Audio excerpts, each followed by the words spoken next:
ಸಾಕಷ್ಟು ವಿರೋಧಗಳ ಚರ್ಚೆಗಳ ಉದ್ಘಾಟನೆ ಮಾಡಿದ್ರಿ. ನನ್ನ ಅಭಿಪ್ರಾಯ ಮಾತಲ್ಲಿ ಏನು ಹೇಳಬೇಕು ರೀ, ನನ್ನ ನಡವಳಿಕೆನೇ ಇದೆಯಲ್ಲ ನಿಮ್ಮೆಲ್ಲರ ಎದುರಿಗೆ, ನಿಮ್ಮ ಕ್ಯಾಮ್ರಾ ಕಣ್ಣಿನ ಎದುರಿಗೆ ನನ್ನ ನಡವಳಿಕೆನೇ ಇದೆಯಲ್ಲ, ಅಷ್ಟೇ ಸಾಕಲ್ವಾ? ಮತ್ತು ನಾನು ಏನು ಹೇಳಲಿ ಇದ್ರ ಬಗ್ಗೆ? ನಾನು ಮತ್ತೆ ನಿಮ್ಮೆಲ್ಲರನ್ನು ಕೂಡ ಎಕ್ಸ್ಕ್ಲೂಸಿವ್ ಆಗಿ ಒಂದು ಸರಿ ಮೀಟ್ ಮಾಡ್ತೀನಿ. ನಿಮಗೆಲ್ಲ ಅಪಾರ ಪ್ರಶ್ನೆಗಳಿವೆ, ಅದಕ್ಕೆಲ್ಲ ನಾನು ಫೇಸ್ ಮಾಡಬೇಕು. ಫೇಸ್ ಇನ್ ದ ಸೆನ್ಸ್ ಅವುಗಳ ಬಗ್ಗೆ ಮಾತಾಡಬೇಕು. ನಾನು ಮಾತಾಡೋಣ, let us speak. Thanks for your cooperation.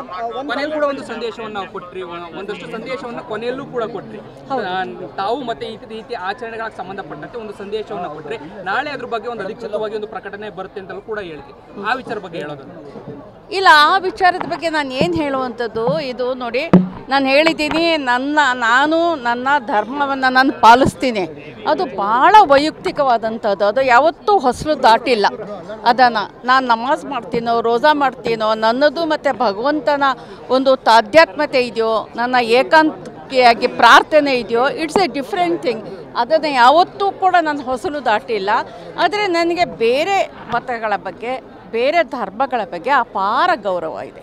ಎಲ್ಲ ಒಂದು ಮೆಸೇಜ್ ಹೋಗ್ತು ಅಂತ ಅನ್ಸುತ್ತೆ. ಒಂದಷ್ಟು ಚರ್ಚೆಗಳಿದ್ವು. ಹೌದು, ಇಲ್ಲ ನಾನು ಹೇಳ್ತೀನಿ ನೋಡಿ, ನೀವು ನನ್ನ ಮಾತುಗಳನ್ನು ನನ್ನ ವಿಡಿಯೋವನ್ನು ನೋಡಿ ನೀವುಗಳು ಅರ್ಥ ಮಾಡ್ಕೊಳ್ಳಿ. ಬರೀ ಒಂದು ತುಣುಕು ನೋಡಿ ದಯಮಾಡಿ ತಿರ್ಚಬೇಡಿ, ಅಷ್ಟೇ ನನ್ನ ರಿಕ್ವೆಸ್ಟ್.